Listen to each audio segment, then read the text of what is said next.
And we are live. We're live, Rand. Hello. What's going on? You've been here before. This is not your first rodeo with Games Talk Live. Welcome, everybody, to the show. Today, of course, I have Mr. Rand Al Thor 19, the man with the million on the show. And I would play a soundbite here, but he's here. He could say it himself. Are you the man with the million? The soundbite's better, though. It does it way better than I ever. Oh, the soundbite is not better. Yes, No. Okay. It's a million times better. But it's you. It's you, my friend. So yeah, but you got the perfect rendition of me, and that's hard for me to copy. Okay, I'm always trying to live up to the soundbite, when I introduce myself. Let's go ahead and try this, folks. The man with the million. Okay, See, that's perfect. I can't replicate that. You have the best clip. I have the best of you, right? I have the best of you. Ah, that's awesome, man. Well, it's good to see everybody in the chat today. I see some awesome familiar faces. Hargeet Shani, Nine Lives, Boss Mod, Lethal Papa in the house. Thank you for being here to control the situation in the chat.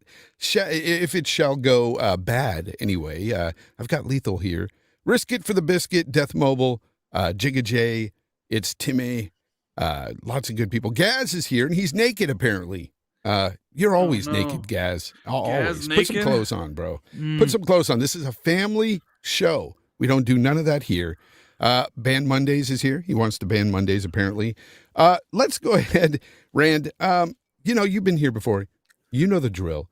When I have guests come on this show, we do 5 questions. And I usually do it after I talk to you a bit. But guess what? We're doing it right away because I almost forgot one time with Asa here, and we did it at the very end. So we're not doing that. We're going to do it right now, Rand. Surprise. 5 questions. All right, Rand, you know the drill.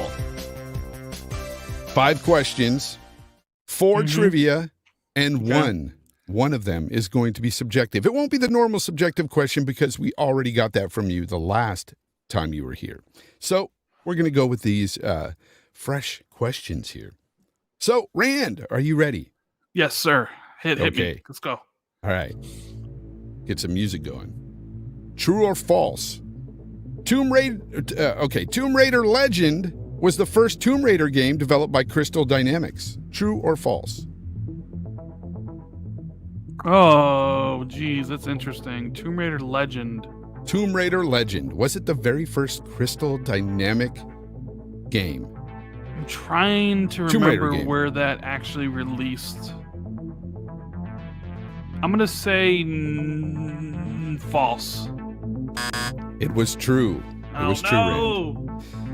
It's okay. You have 4 more here, so let's go ahead with this. So we all know that consoles are given code names before they come out. Do you happen to know the code name that was given to the Xbox 360? Wasn't it like Xenon or something? XENON or something like that? No, it wasn't. It was Trinity. Oh, okay. Trinity, and it was for the Matrix character.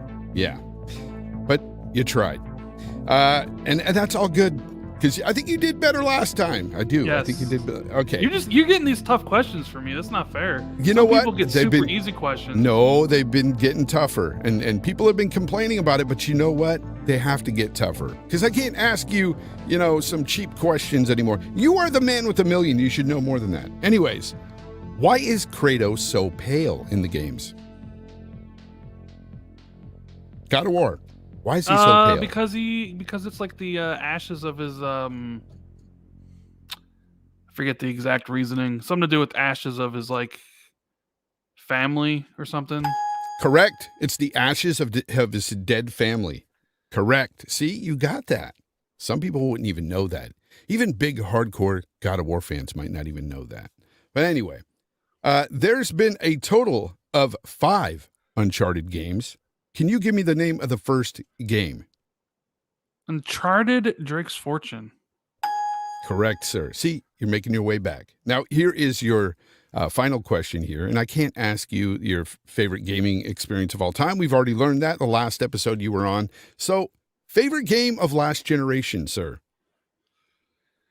Favorite game of last generation is an interesting one. It's a tough one. There could be 2 answers, but I think I'll give you the answer that I'm going to say. because me and you are brothers on this, and we fight against the likes of Dealer Gaming and Zalker87 on it. Yes, we do. And that would be the one and only Red Dead Redemption 2.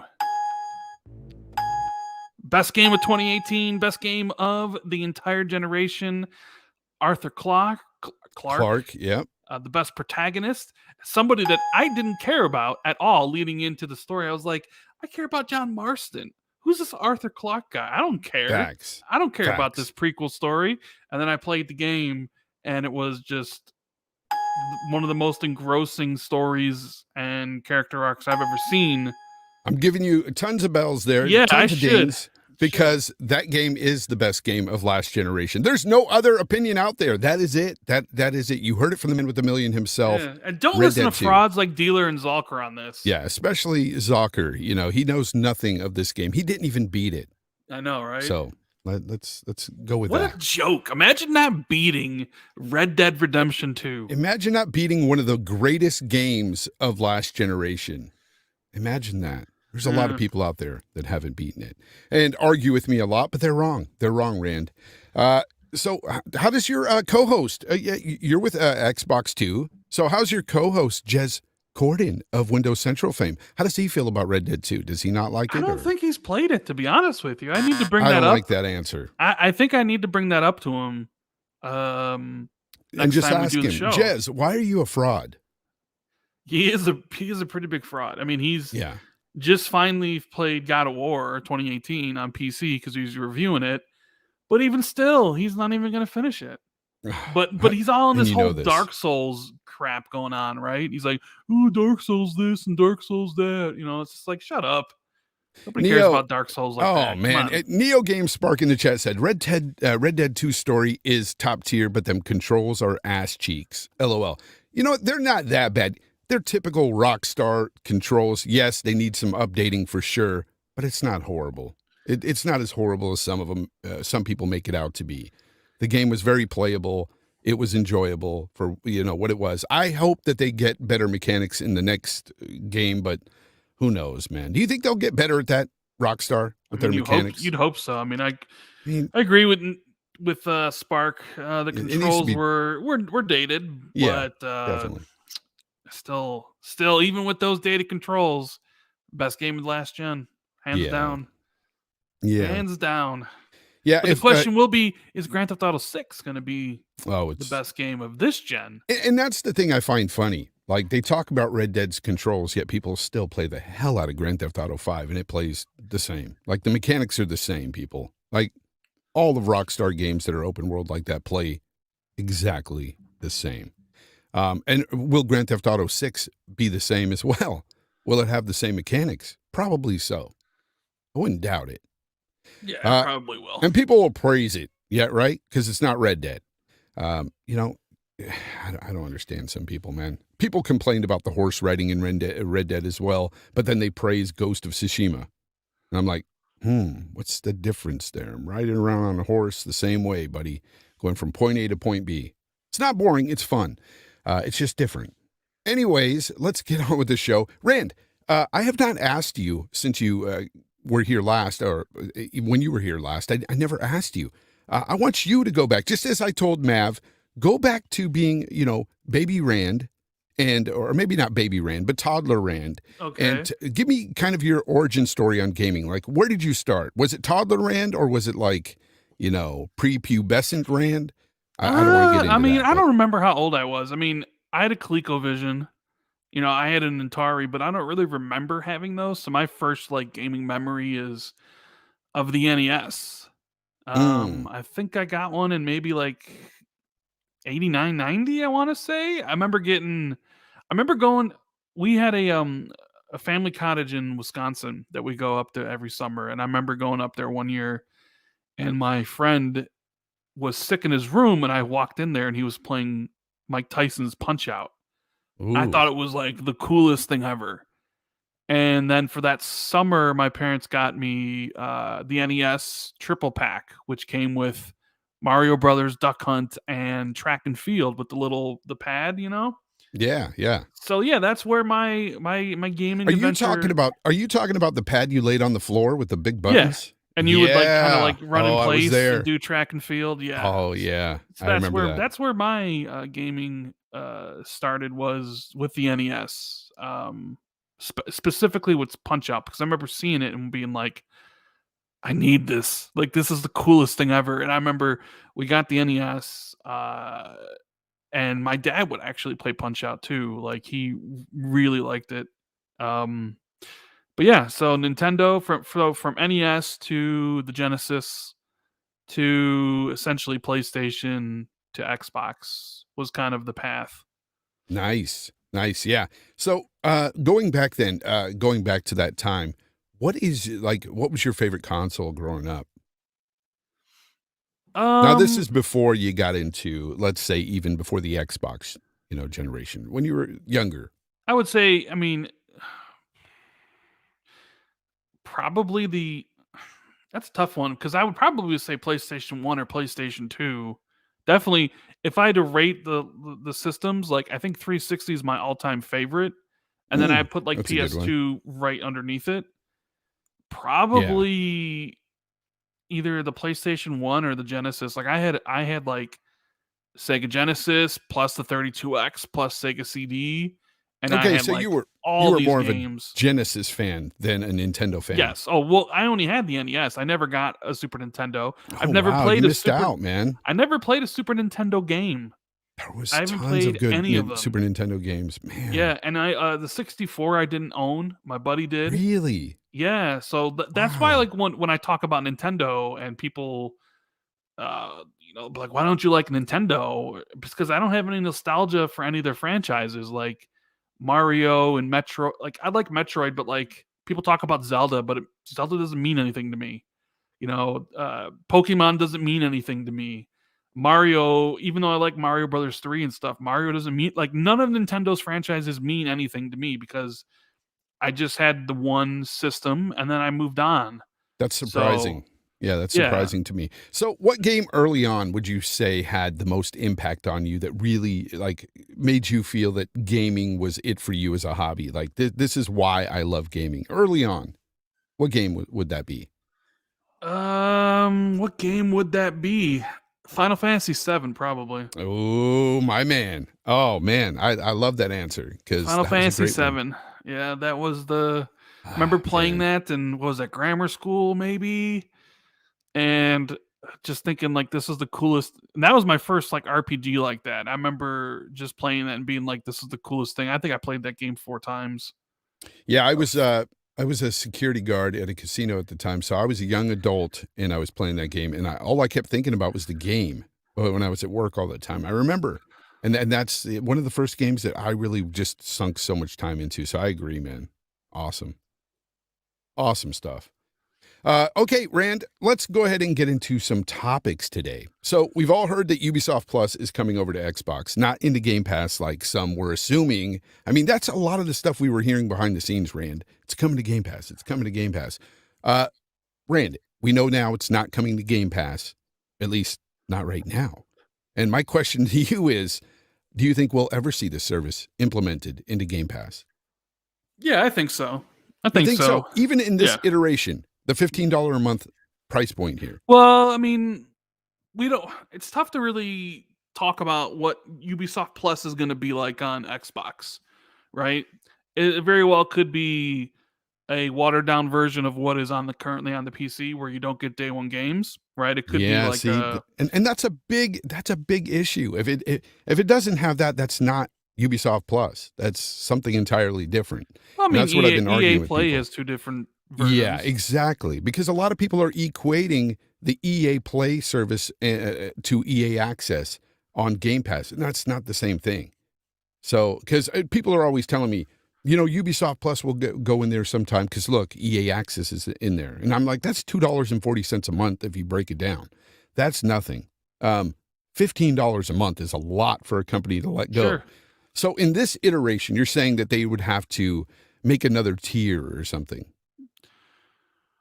Not necessarily. I guess it really depends on what version of Ubisoft Plus you're going to get. Yeah. And I think one of the reasons why it may not be coming to Game Pass right away is because nobody knows the value of the service. I said this on Xbox too, and I mean, I don't know if it's true, but if I'm Game Pass and I want Ubisoft Plus in there, but I don't know its value, and I'm Ubisoft and I would love to sell my service to Xbox, but then again, I also don't know its value.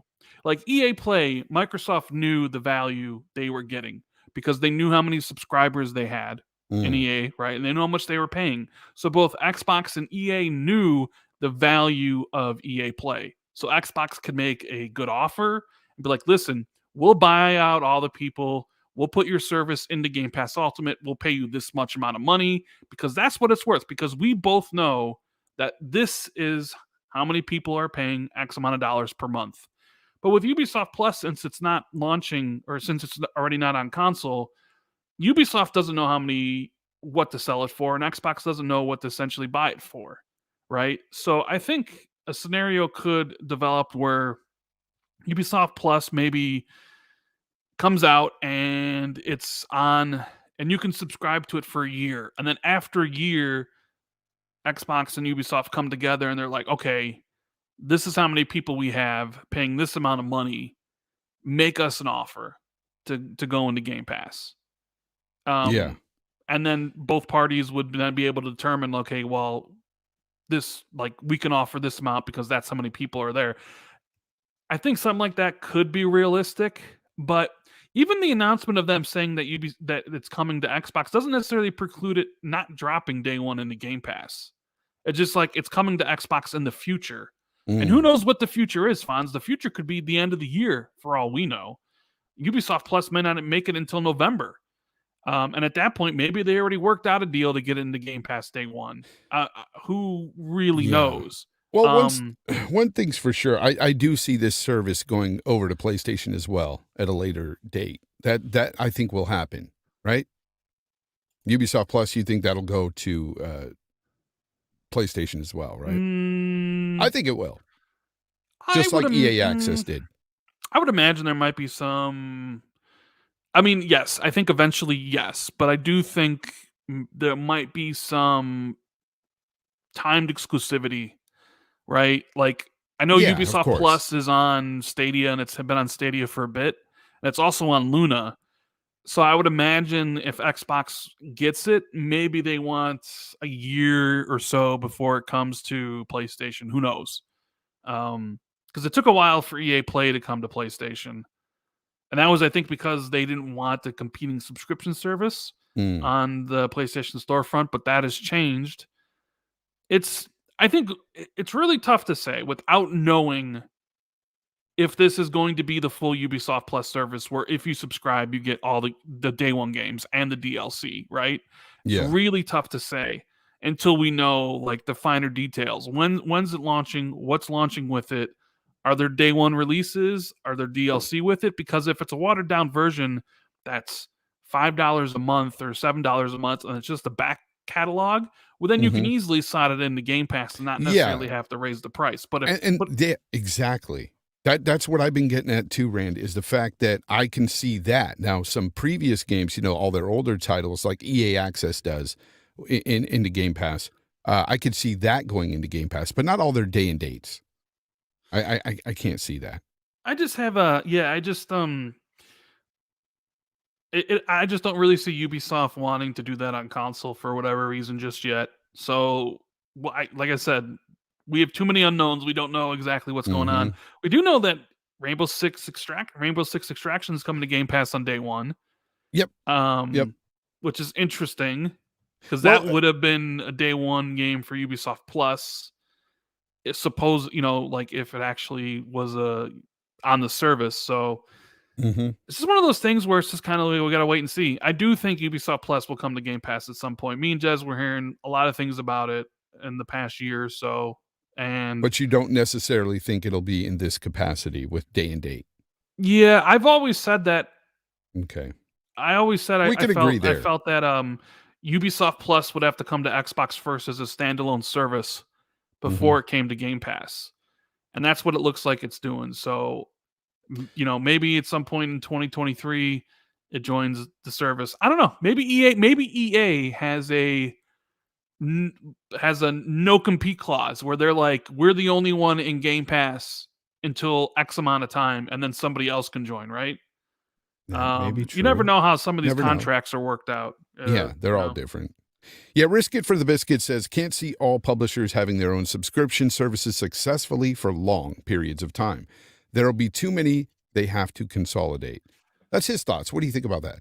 Well, I think he's right, because I don't really think a lot of publishers have the ability or the breadth of games to have a subscription service. EA, they do. Ubisoft, they do. Facts. But like everybody else, Activision, not really. Activision would just be Call of Duty. That's all they do now.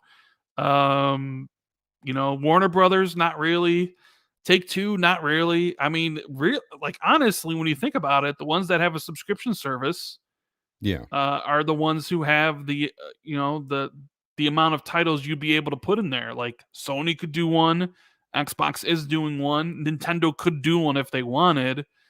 But yeah, EA and Ubisoft were always the other ones who like put out enough content and have enough back catalog that it would make sense. But for anybody else, I guess maybe Embracer Group, since they're literally buying everybody.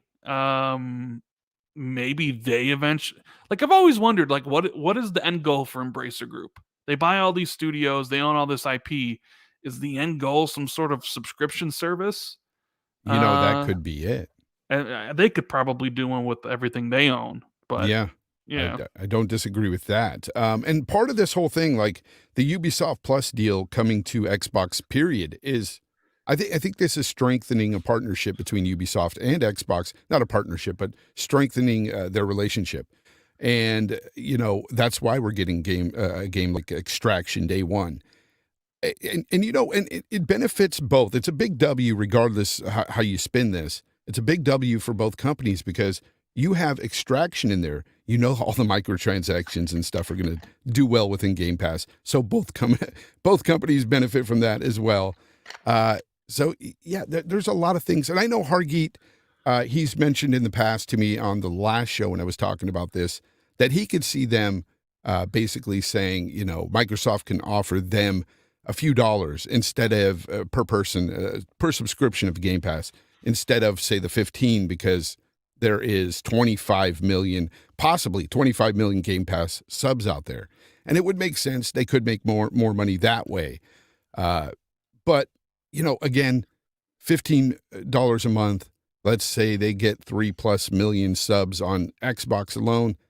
That's already more than 25 million subscriptions at, say, $2 a piece or something that Microsoft could offer them.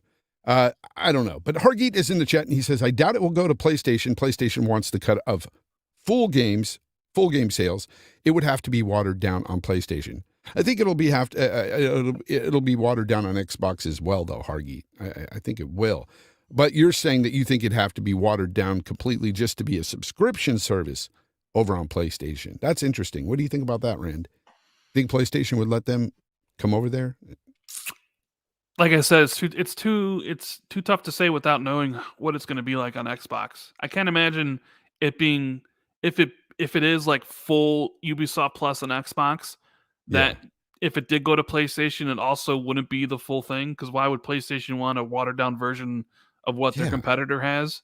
Yeah, it's weird. So I would imagine if it's full on Xbox, and if it did come to PlayStation, it would be full as well.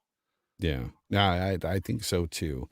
But yeah, we don't know a lot about this whole Ubisoft deal. We'll find out more in the future. Right now, we do know that it's going to be like $15 a month, and it's going to be in the Xbox ecosystem. And that's a good thing, being over on the console side. Honestly, for those who buy like 3 Ubisoft games a year and maybe a DLC, it pays for itself. It really does.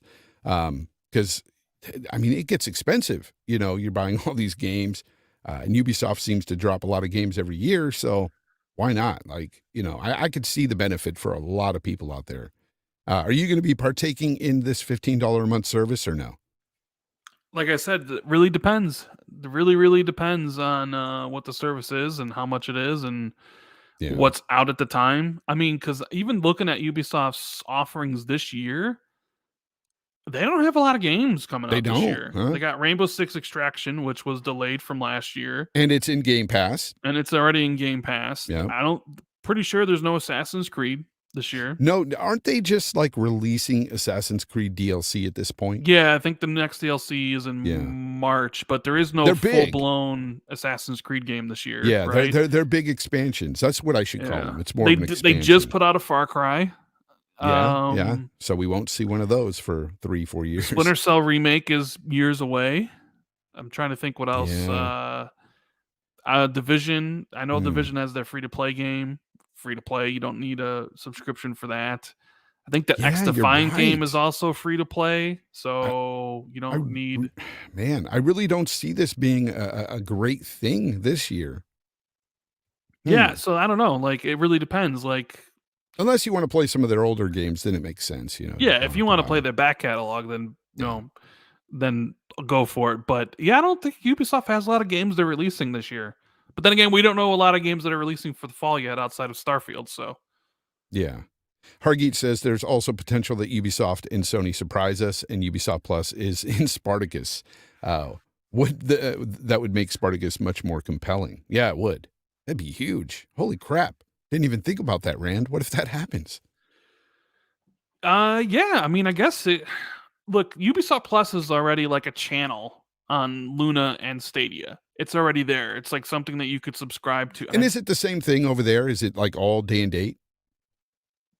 I believe so, yes. But then again, like Stadia and, Luna, especially Luna is more just already just the PC, and that's how it is on PC. I just have my doubts that this is going to be full-blown $17 a month or $15 a month day one releases. I don't know. Something just tells me it's going to be like, oh, that sucks. $7 and it's going to be the back catalog. I don't know. I mean, I would love for it to be day one, because then you could just subscribe. Yeah, I hope it is. For a month and play the new release and then unsubscribe if you want. A lot of people do that for Game Pass, but we'll find out later in the year. When do you expect it to launch? I think probably, before summer. Maybe spring. Okay. Late spring. You think maybe that's what I'm counting. Maybe around E3 time they add it, or something like that? Yeah, maybe E3 time, right before the summertime gets rolling, before the big Jeff Keighley Summerfest gets going, because that's basically what we're going to have this year. Since there's I wonder if it could come in like March, like if they added that's in what I'm thinking about March. Yeah, because that's when Assassin's Creed has their big like DLC drop, and maybe Ubisoft's like, okay, everybody who bought Assassin's Creed might buy the DLC, but then if we have people subscribe, you have all these new subscribers who might check out Assassin's Creed and potentially buy the DLC. So that's the great thing about like Game Pass, is that it works so well for EA because all their sports games are essentially, microtransaction city. So you have these people that like don't have to buy the game, and then like, they don't think twice about spending money on Ultimate Football Team and stuff like that, right? Or like spending any money on DLC because you didn't spend the $60 or $70 it would be to buy the full game. So like you put Assassin's Creed in there and you didn't buy it for $60, but the new DLC is $15. You're like, I'll spend $15 on it. Oh, no, you know what? I'll spend $5 on this microtransaction that makes me more powerful. Yeah, because I didn't spend $60 on the game, right? Maybe they'll time it with that so they can get maximum coverage on their DLC, but we'll just have to wait and see. Yeah, we'll have to wait and see. So we're going to go ahead and move topics because, we've beat this. This is a dead horse at this point. First, though, thank you, Reluctant Dodo. He says, evening, sports fans. Thoughts on Halo price reduction? Yeah, they did say that they're looking at prices, the reduction of prices, and that they're looking to unbundle certain items and then sell them separately. Maybe even the chance of like earning premium currency as you play, which is all great. That's a good thing. Yeah, it's a good thing. I have thought that they are selling these things they are way too expensive, and the market will basically decide their fate, and it seems like they're reducing prices. Now, is that because they aren't selling as much as they wanted? I've seen people with the cynical take saying that like this is exactly what they were always planned on doing, set prices high, then reduce prices to the levels that they wanted, and then they can say, "We listened to your feedback and reduced prices." That and I don't also know. to see how much they can squeeze out of people before they yell, right? That's pretty much what all companies do nowadays. And 343 is no different. I mean, it's a business at the end of the day. I get it. I understand. And I understand it's free to play, but you have to find that balance, okay, between just overcharging people and charging them, something that is okay, a decent price.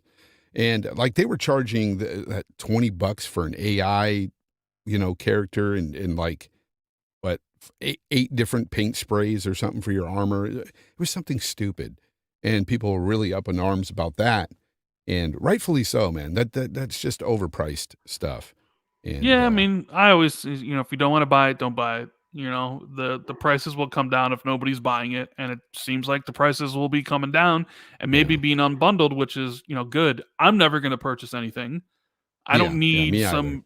either. I'm not spending $10 on a Halo Infinite AI or $20 or whatever it is on armor sprays or whatever. So, but then again, I don't care what my Spartan looks like. I'm not spending money on his cosmetic appearance.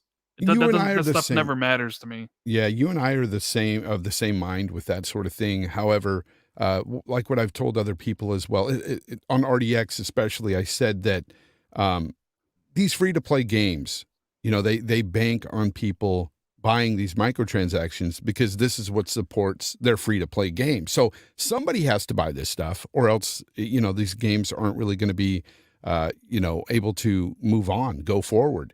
And so in this situation with 343, this game needs to have people buying some of these microtransactions. So they need to make these price reductions to get more people to buy them, because or else the game will slowly die. Why would you pour money into a free-to-play game if nobody is there to help back it up and help sustain that game? And that's what you got to understand too. Just because you or I or other people out there aren't into microtransactions, they need people to be into microtransactions. So they need those people as well. So you got to cater to them, and you have to make it the right price. That's the way I feel. But yeah, speaking of which, microtransactions and stuff, let's talk a little bit about what happened recently with Troy Baker. I know you saw the news. Troy Baker announced that he was partnering with this voice NFT group, and basically it's a technology where it takes voice samples from people, and you can implement these into applications in games. Use these voice actors' voices however you see fit, and it's a great deal for Troy Baker, but not so much for other people who are getting stuff taken from them. Their voices taken from them. They're samples of their voices anyway, and they are being implemented through this AI and being sold. These are part of the things that I try to tell people all the time, where NFTs are a bad deal because they are essentially theft in a lot of ways. They're stealing a lot of things. It's not just that, it's digital artwork as well being stolen and sold. It's just a bad deal, man. Have you heard about that, Rand? Yeah, I saw the Troy Baker stuff. I heard Troy Baker. I mean, I like his work as a voice actor. I think he's one of the best out there, but he can get a little he I don't know. He has this arrogance about him, especially with some of the way he crafted that tweet where he's like, don't hate or whatever, create. Now he did say that was just a joke. However, sure the way it was worded was not cool. And this is what he said. And here, I'll read it here. Let me get this up. All right. Here it is. It says, I'm partnering with VoiceVerse NFT to explore ways where together we might bring new tools to new creators to make new things and allow everyone a chance to own and invest in the IPs they create. We all have a story to tell. You can hate or you can create. What'll it be, Rand? It comes off so smug. Yeah, he said it was a joke, but you come can on. Create. Yeah, I don't know about that. That's basically telling me, somebody like me who hates microtransactions or NFTs, and it's telling me to F off, basically. Yeah. I'm just a hater. Well, their whole pitch is like, imagine you're the only person, or imagine you love Nathan Drake so much, and you buy his voice, and now you're the only person in the multiplayer lobby that has Nathan Drake's voice or whatever. And I'm just thinking, like, one, that's stupid. Two, who Troy Baker doesn't own Nathan Drake's voice. PlayStation owns Nathan Drake's voice. So, like, are you gonna imagine if somebody was like, I now own Master Chief's voice? Like, no, you don't. You don't own Master Chief's voice. Like Microsoft does. Dude, Rand, think about this. They could go to your channel and take samples of your voice and make the Man with a Million voice. Yeah, I know, right? In a video game with your voice. Like, crazy. That's not cool. Like, pay the real voice actors for their time and their voices and their talent. I first heard about this AI program where they do this. They sample people's voices, and it's really scary. We're getting into territory now where people can fake your voice so well that they could put you into some compromising situations. Let's say, I heard it with Joe Rogan's voice at first, and somebody created an AI that sounded just like Joe Rogan, and they can make him say whatever they wanted. And this is the type of stuff that they're doing. And they've already, this VoiceVerse company that Troy Baker partnered with, they've already been caught stealing somebody's voice out there. There's a voice actor who contacted them on Twitter in public and said, you took a sample of my voice for my website, blah, blah, blah. And they admitted to it. Rand. That's how sad this is. Like, NFTs are in this weird position where a lot of people don't like them, but then a lot of people do. Or what do you like about this? I don't understand for some people, this. It's about the idea of making money. Some people view it as an investment. That's what it is. Yeah. Right. Like, I invest $1,000 and I can sell it for $50,000. Right. Yeah. And some people really would love for that to come to gaming, where it's like, oh my God, I own this skin and I can sell this skin. So it's more of like an investment, because there are plenty of people out there that love to do that sort of stuff. Yeah, it's investment and bragging rights. That's all these NFTs are. There's nothing more to it. And I know you could say, well, you're just poo-pooing the fact that people are making big money on NFTs and you're jealous or whatever. No, I'm not jealous at all. And I'm not saying that it's a bad thing to try to make money, but do it ethically. This is not ethical at all, in my opinion. This is scummy. This is just low-brow stuff. Like, I don't understand why people even... Look, I get the investment portion, but I don't get the appeal. I don't get the moral appeal here. I don't get anything. The moral appeal is to make money.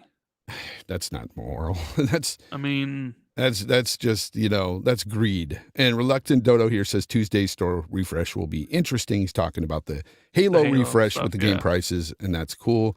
Lady Foxfire, thank you for the $1.99 super sticker. Thank you for that. Awesome. It's good to see you here. I know people go check out Lady Foxfire. Sorry, Lady Infamous. Lady Foxfire's channel here on YouTube. She's making videos and stuff. She just got her tripod recently. She's creating things over there. Yeah, she's the best. Check out Lady Foxfire over there. So, dude, I just get so like bent out of shape with these types of greedy these things that come into the gaming space, like microtransactions, already here. They're here to stay.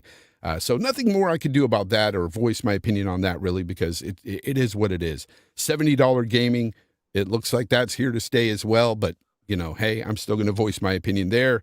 And now with the NFTs, I'm sick of it, man. And it's just like it's just starting. I think we're going to hear more and more NFTs coming into the space this year. Like, it's going to be crazy, Rand. You're going to get a lot of crazy stuff. I want a Fonz NFT. No. And see, that's the problem. People can make that. And there's nothing I could do about it. Nothing. Did you see that NFT that somebody made with Alana Pierce? Yeah, I did see that. It's horrible. Horrible. Guys, I don't even want to mention what it is, but check out my Twitter, jfonzarelli. Go there and you'll see I made a post about it, and it's just sick.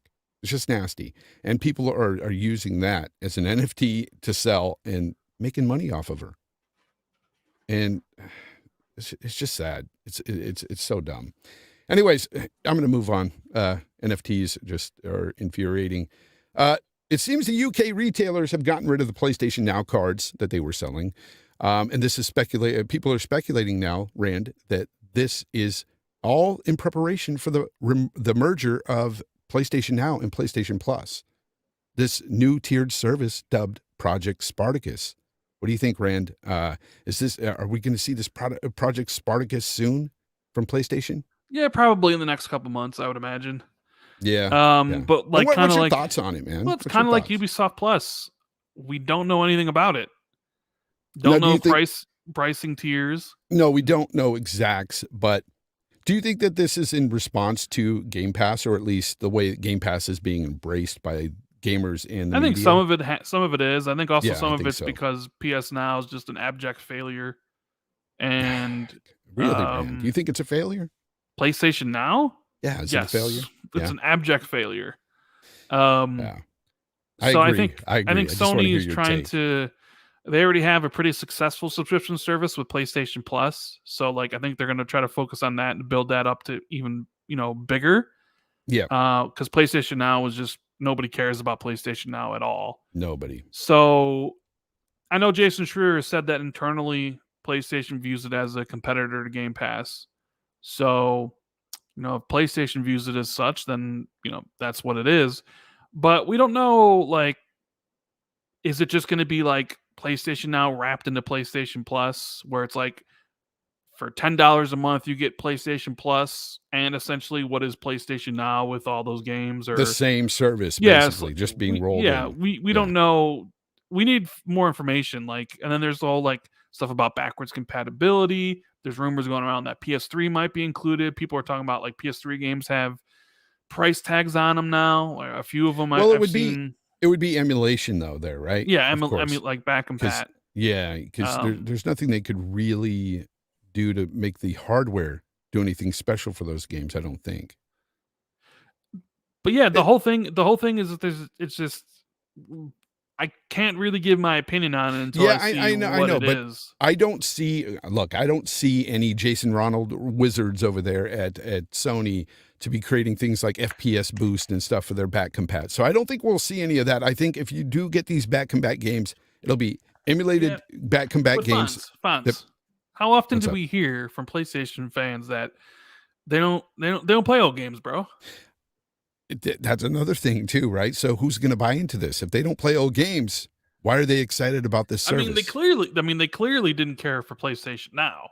PlayStation Now, everybody talked about how much better it was than Game Pass because it had 800 games in the service.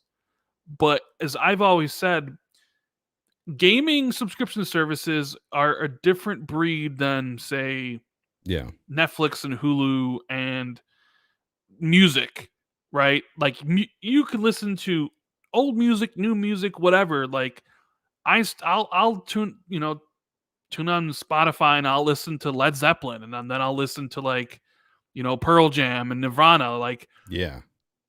So old stuff is just as good as the new stuff. Same thing with like TV shows. I like to watch the new stuff on like Netflix and all the rest. Like I'm watching Witcher season 2.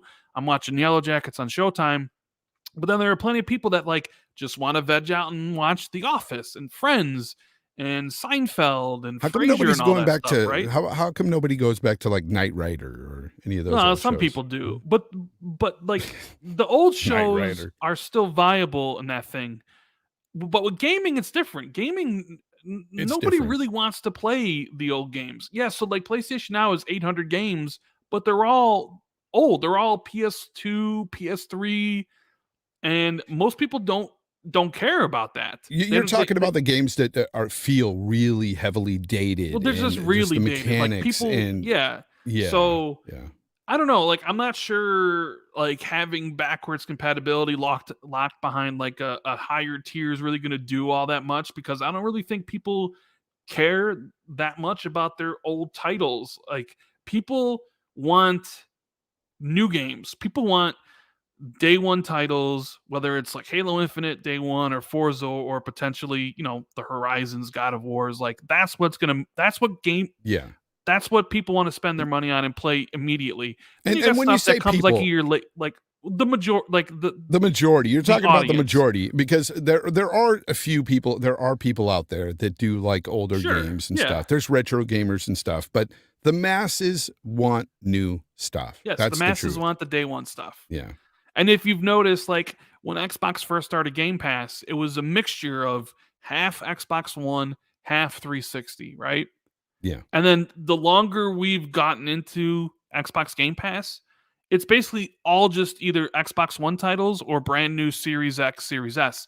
They've when's the last time they've added a 360 game? They haven't. Yeah. Because they have all the data and they know that most people don't look as at an addition of a 360 game as a worthwhile addition to a subscription service, because most people don't care about paying for old games in a subscription service. And I think that's one of the reasons that PlayStation Now never took off. There was even articles and reports saying that there wasn't any value in PlayStation Now because there wasn't any titles that people wanted to play, right? Yep.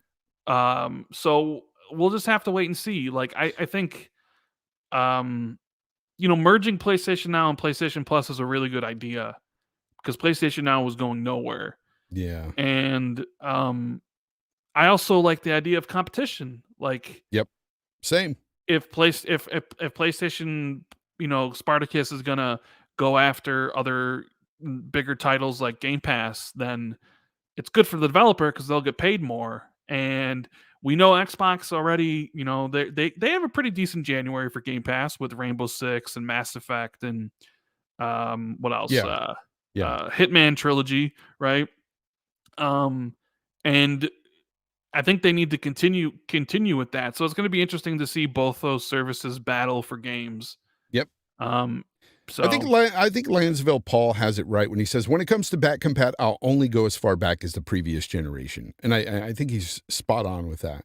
Because how are people going to feel, Fonz, if like with Xbox, you get back compat for free if you own the game digitally or if you have the disc, right? How are people going to feel if like back compat's locked behind a paywall, and if you own those games, you can't use it? You know what I'm saying? How would people feel? Like, well, no, you can play this game, but if you own it, it doesn't matter. You have to pay us money to play it. I'm not sure people would react very good to that news if that was the case. No, and the rumor is that this is going to be a tiered system, and maybe the entry point is just PS Plus, but I would imagine so. Yeah, an extra $10 or whatever, you get PS Now implemented.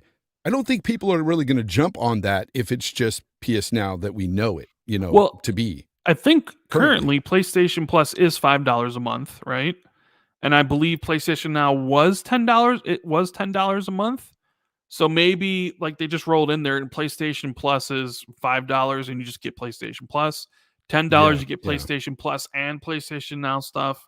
And then $15 a month you get whatever, and whatever, right? Do you think there'll ever be a time where we see day and date happening there with their service? Yeah, eventually. Yeah, I think eventually. But I think to start off with, I think we may start to see more third-party deals to compete with the Game Pass. I think we may see them. I think eventually, I've said this before, I think eventually PlayStation will 100% copy the Game Pass model. And that includes putting some of their games day one into a service. I know a lot of PlayStation fans have said that that'll never happen, right? Just like they said, putting their games on PC will never happen. Never speak in absolutes, right?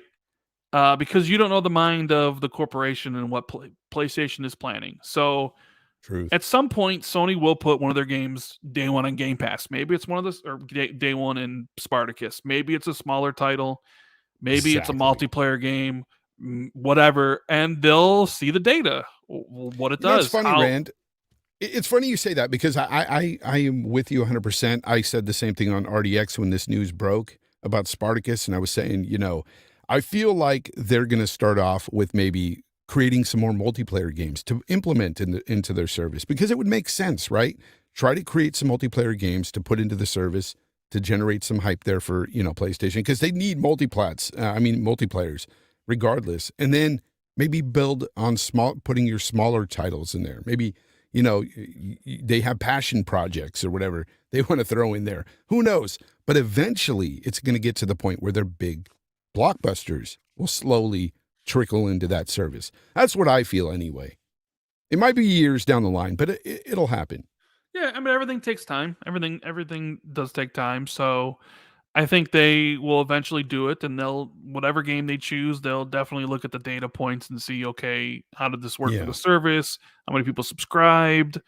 What were our projected sales versus what were our actual sales? Same thing with like PC. Yep. They'll look at PC and they'll put something on day one on PC. Could even be like Last of Us Factions or whatever, a multiplayer game where you need as many people as call. possible. And they'll look at that and be like, okay, how did this perform on PC? How much money did we make there? What was the effect on the console side of things? And the longer things go on, I think you'll see the reduction in waiting for games to come to PC. And then eventually down the road, maybe it's just all right, everything's on PC day one. But it takes time. I mean, look how long it's taken Sony to get to this point. Like they just put God of War on PC, which is Isn't a that 4-year-old crazy? game, right? Yeah, but it's still surreal though that's happening because I don't think what it's I'm surreal talking about. anymore. What I'm saying is, if you would have asked me 6 years ago, would Sony start doing something like that? I would say hell no. Sure, Like, sure. There's I mean, no 6 way. years ago, nobody thought crossplay would ever be a thing, and it's a thing. That's true too. But Times change, man. yeah, and so does Sony's mind all the time. It seems like #generations. You've got Jim Ryan saying that they want to push their PlayStation 4 owners into the PS5 as fast as possible this generation. Yet we're making more PS4s. People, what is going on there? So weird, right? The shortage is what's going on. Yeah, but you can't just expect because we're building PlayStation 4s, more people are going to buy PlayStation 4s. Everybody wants that PS5. Let's get real. Everybody wants that PS5. By the way, before we get into this, Hargeet Shani, thank you very much. He says Spartacus will hinge on day and date. If no day and date, they'll have a hard time convincing third parties too. Without that, it's not going to compete with Game Pass. I agree with that. It doesn't compete with Game Pass if it's not day and date. Really doesn't. Yeah, doesn't. Anyways, but yeah, about this whole situation with Jim Ryan saying one thing and then doing another. I know it's all corporate speak, and they wanted to look good, sound good at the beginning of the generation, but it's not looking too good, man. A lot of backlash because of all this stuff, and it's not just stuff that's being drawn up by media or whatever for attention or clicks. It's also gamers, man, like myself, that's like confused. What is going on with the messaging over at PlayStation? I don't know. I think they were kind of stuck between a rock and a hard place, right? Like it all started out with Phil and Matt Booty saying that they were going to support cross-gen for a couple years, right? Which everybody, for the most part, didn't like, right? No. People were like, "Come on, I want to see games made strictly for next gen." But we all were like, "Well, at least they're upfront about it. At least they're telling people what to expect." And I think PlayStation saw that backlash, and they're like, "Okay, well, we don't want to say the same thing." And so Jim Ryan saying we believe in generations, blah blah blah blah blah blah blah. And I think people just took his statement and just ran with it, meaning, okay, everything is going to be exclusive, even though Jim Ryan never said that. Yeah. Jim Ryan just said, he just let the media and the fans essentially run forward with the message. Do you remember the articles that are like, Xbox is robbing us of the joy of next gen and stuff like that? Oh, right? he knew what he was doing. He's totally. a great corporate speaker when he speaks on stuff like that. Like he knew what he was doing. He set it up. He set it up that way. But I don't know, I mean, they're not really adding. What did they say? They're going to add another 1 million PS4s into production. But why? Not that much. Yeah, but why even? Like, I know there was a lot of people saying, "Oh, you guys that are complaining about this just need to understand that this has happened for generations." And they're like, "Yes, it has happened for generations." But when you have a company telling you one thing and doing the total opposite, it makes no sense. And I understand there's a shortage and they can't really just materialize out of thin air a PS5, but geez, like that's what people want. You know, whether or not you make 1 million PS4s is kind of, you know, it doesn't matter at this point. It's It kind of just funny doesn't. when you talk about what other generations have done, and that's true. Like the PS2 sold for years and years and years after the PS3 came out, right? And the PS3 sold for some time after the PS4 came out. And it's funny because with this gen, Xbox One's dead and buried. They buried it at the end of 2020, discontinued, right? Yeah. And essentially the same is being done for PlayStation. Like I think 2022 is the last year they produced PlayStations. They're not even really producing that many more. So Yeah. before, I think it was like something like PlayStation 2 sold like 40 million more units after the PS3 came out, right? I think like the PS4 would be lucky to sell another like 4 million to like 5 million units after the PS5 has been out, because Yeah. it's just, for whatever reason, it's not like it was during the PS2 era.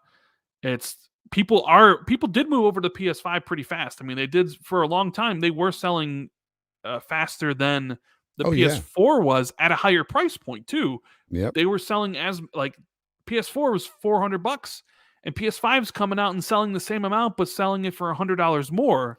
Because nobody could get the unicorn console that you got, Rand. I don't know how you got the digital edition for $400, but I think they only made like 50 of those, man. I mean, honestly, they didn't make very many of them because it's the console they're losing a ton of money on.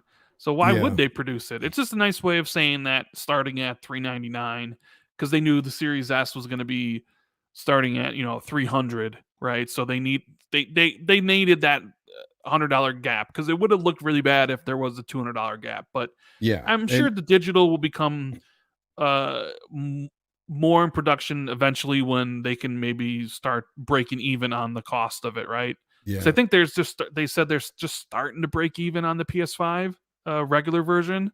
Yeah. And then so they have a long way to go before they eventually start breaking even on that digital version. So yeah, you know, I only bring this up because it's not a fanboy thing, folks. It's not one of those talking points for me. It's just I don't like mixed messaging from companies like this. You know, Xbox used to do it, and I just like companies to be a little bit more transparent. You know, to their customers. Victor Alistine, thank you very much. He says, Happy New Year. Happy New Year to you, sir. I appreciate that. Risk It for the Biscuit says, my take, after a few days research, PS4 production robs PS5 production of resources. Not a lot, but definitely some. Companies can only get limited chips. Is that true? I don't know. I mean, I don't know anything. I don't know anything about the tech side. I mean, but if that is true, let's just say maybe he's right. It's kind of weird that they went that route then. I mean, here we are, right? We thought like the shortage would only last for maybe a year, right?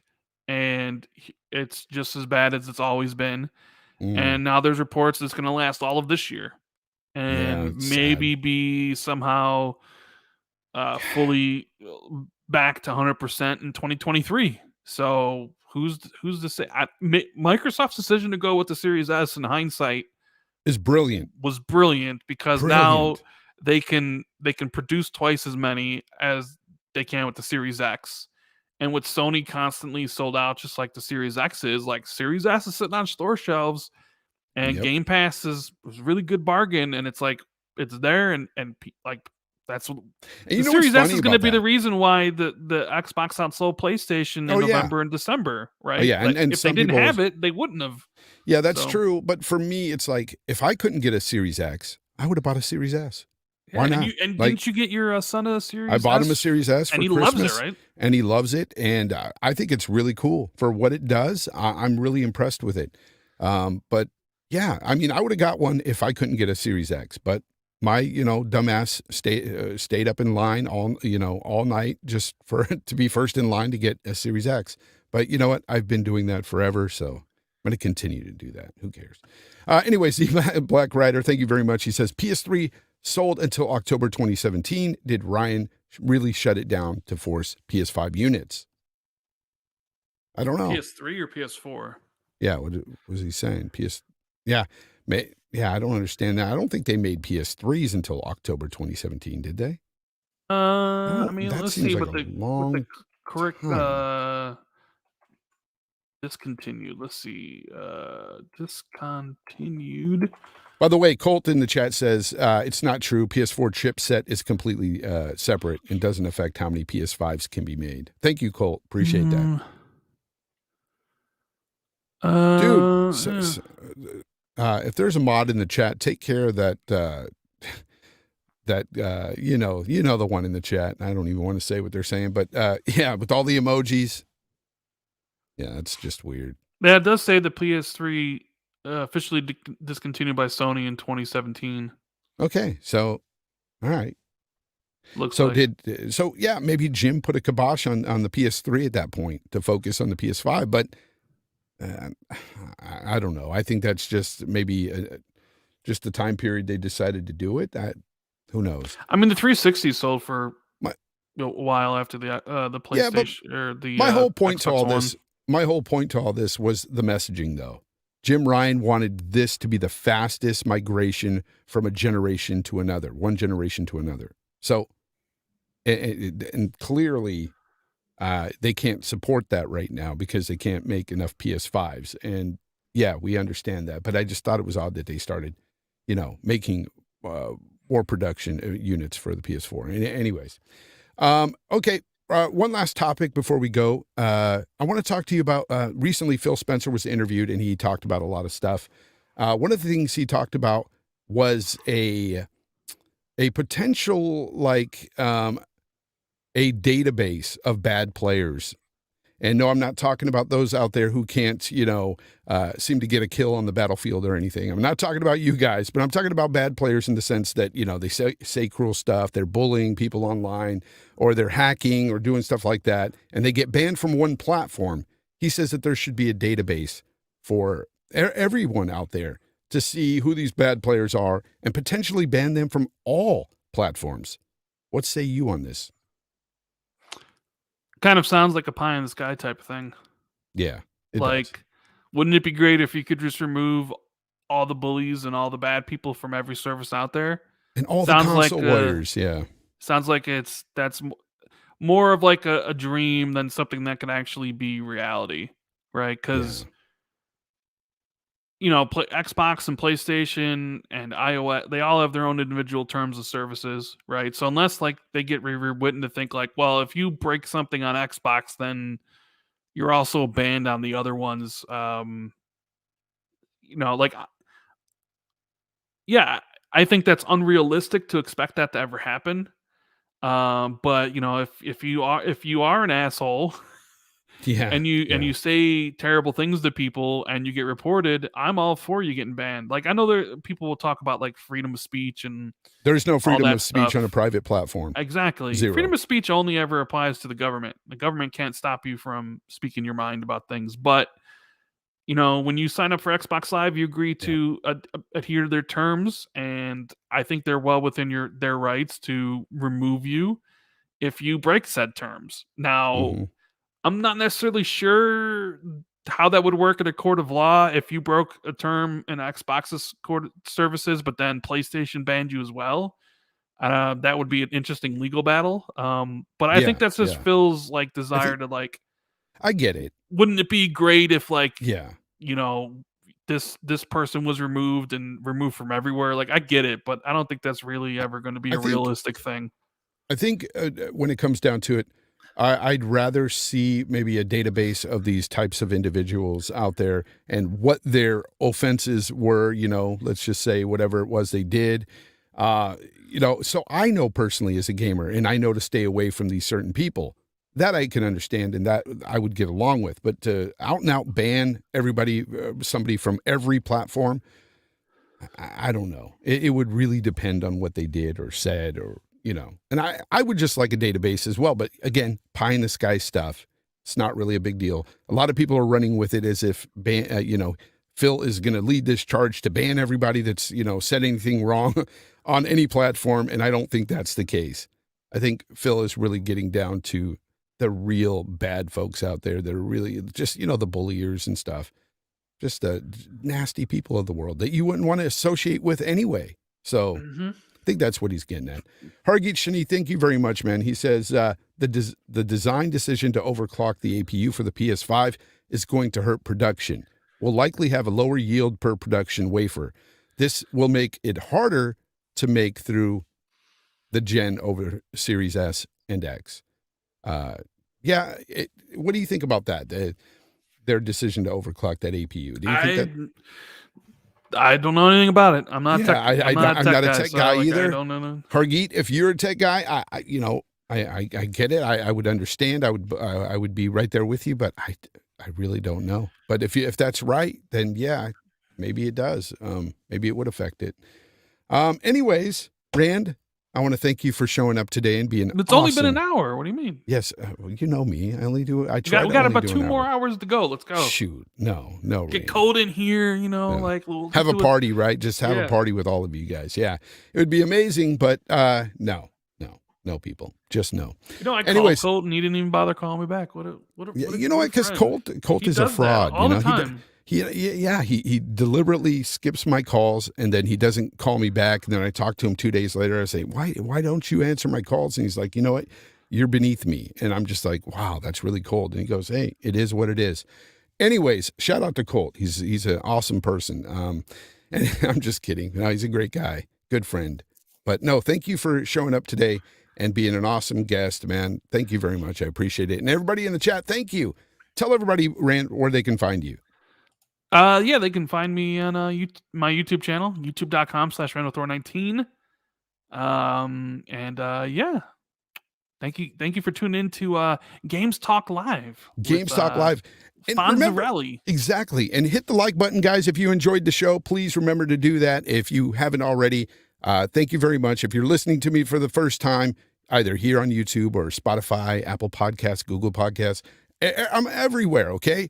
If you're listening to me for the first time, please, if you like it anyway, please consider subscribing to me over here on YouTube. I'd appreciate it so much. Until next time, guys, game on.